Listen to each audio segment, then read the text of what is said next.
छाती में गुली वासी आ गया गीत गायले हुआ हाँ या फिर थोड़े मचान के रखमा थोड़े अलग प्रकारे रखमा खादरे पिले वाले आयलाव मा बोलवा है ना खादरे पिले वाले आयलाव मा बोलवा खादरे पिले दिल खुली गिर के पिले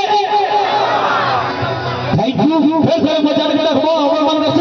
से है सो ओनली वन और power king maker mister Umakant गोरे